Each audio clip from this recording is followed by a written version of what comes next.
আসসালামু আলাইকুম রহমতুল্লাহি ওয়া বারাকাতুহু। সম্মানিত ভাইরা আমার, যদি কেউ সকালবেলা খালি পায়ে খালি পায়ে যদি কেউ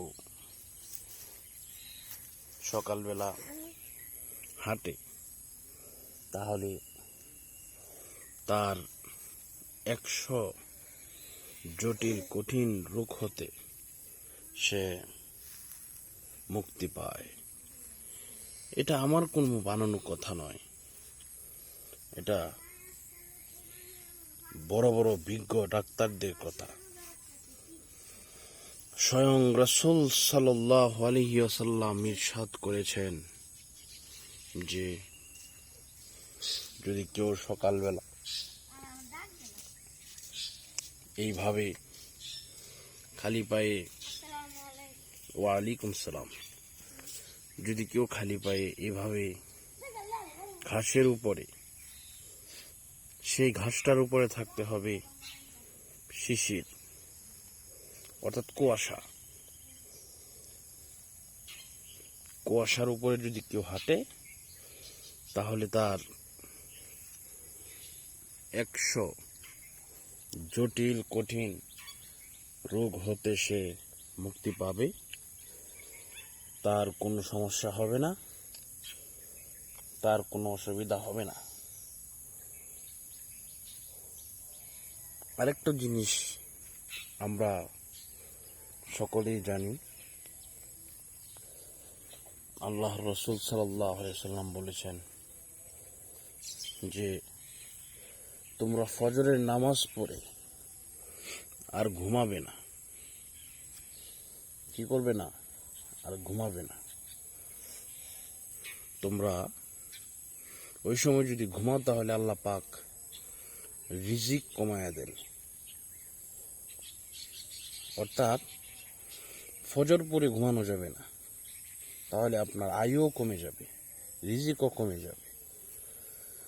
যদি কেউ ফজরের নামাজ আদায় করার পরে সে সকালবেলা হাঁটে, তার সুস্বাস্থ্য থাকবে, পাশাপাশি তার রিজিক আল্লাহ পাক রব্বুল আলামিন বাড়ায় দিবেন। এজন্য আমাদেরকে সবসময় এই বিষয়টা খেয়াল রাখতে হবে যে আমরা যেন ফজরের পরে আমরা যেন না ঘুমাই, আমরা যেন তাড়াতাড়ি উঠে পড়ি। যদি পারেন, আপনাদের ফ্যামিলি মেম্বারের যত ছোট কচি কাঁচা বাচ্চা আছে, তাদেরকেও এইভাবে সকালে ঘুমানোর জন্য দিবেন না, তারা যেন না ঘুমাইতে পারে, সেই ব্যাপারে খেয়াল রাখবেন।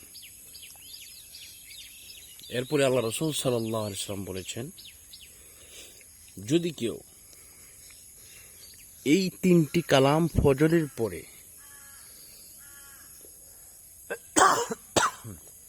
একেবারে ফজরের পরে এই 3টি কালাম যদি কেউ পড়ে, খুব সহজ, কিন্তু দুনিয়া ভর্তি সওয়াব রয়েছে এর মধ্যে। সুবহানাল্লাহ। খুব সহজ বাক্য, তা হচ্ছে সুবহানাল্লাহি ওয়ালহামদুলিল্লাহি ওয়ালা ইলাহা ইল্লাল্লাহু আল্লাহু আকবার ওয়ালা হাওলা ওয়ালা কুওয়াতা ইল্লা বিল্লাহিল আলিয়্যিল আযীম। আমি আবারও বলছি, সুবহানাল্লাহি ওয়ালহামদুলিল্লাহি ওয়ালা ইলাহা ইল্লাল্লাহু আল্লাহু আকবার ওয়ালা হাওলা ওয়ালা কুওয়াতা ইল্লা বিল্লাহিল আলিয়্যিল আযীম।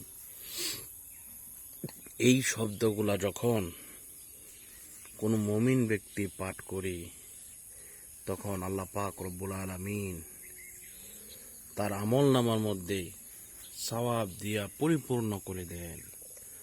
সুবহানাল্লাহ, সুবহানাল্লাহ। এজন্য বন্ধুরা আমার, এই বিষয়টা পাঠ করব।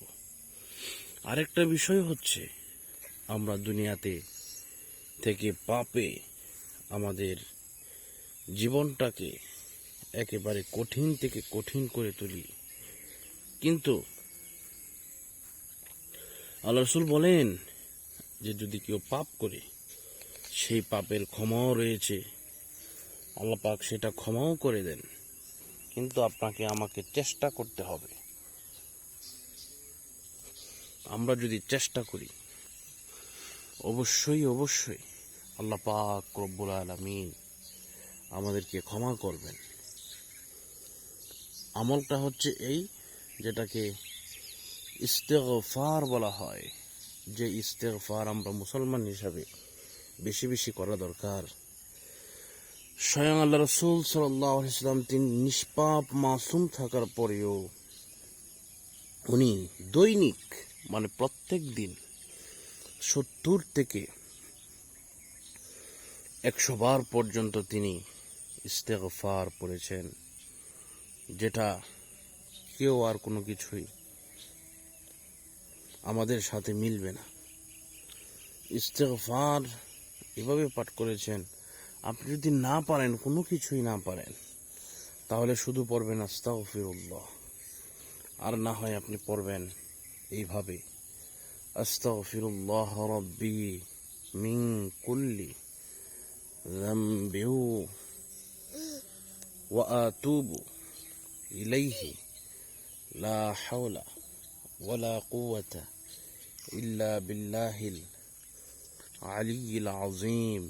আমি আবারও পড়ছি আস্তাগফিরুল্লাহ রাব্বি মিন কুল্লি যামবি ওয়া আতুবু ইলাইহি লা হাওলা ওয়ালা কুওয়াতা ইল্লা বিল্লাহিল আলিয়্যিল আযীম। এরপর বাংলাতে আপনি যদি আরবি নাই পারেন, বাংলাতে এইভাবে আপনি তওবা করবেন, আয় আল্লাহ পাক আমি তওবা করিতেছি গুনাহ কবিরা সগীরা শিরিক বিদআত জাহিরি বাতিনি ইচ্ছা অনিচ্ছা সর্বপ্রকার গুনাহ হইতে আস্তাগফিরুল্লাহ আমি ক্ষমা চাচ্ছি। অর্থাৎ আল্লাহ আমি যাবতীয় আমি এই পৃথিবীতে আসার পরে বোঝার পর থেকে বালেগ হওয়ার পর থেকে যত ধরনের পাপ করেছি গুনাহ করেছি, আল্লাহ আমি সেই গুনাহ থেকে আপনার কাছে ক্ষমা চাই। এই সহানুভূতিটা মনের ভিতরে রেখে আপনি যখন আল্লাহর কাছে চাইবেন, আল্লাহর কাছে বলবেন, আল্লাহ পাক ইনশাল্লাহ আপনার আমার জিন্দেগির সমস্ত গুনাহ খাতাকে ক্ষমা করে দিবেন, মাফ করে দিবেন ইনশাআল্লাহ। সেই কামনা এবং প্রত্যাশা আমরা সবসময় করি।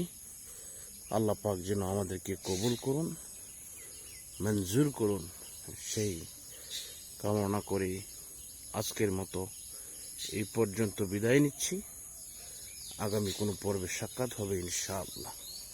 আসসালামু আলাইকুম ওয়া রাহমাতুল্লাহি ওয়া বারাকাতুহু।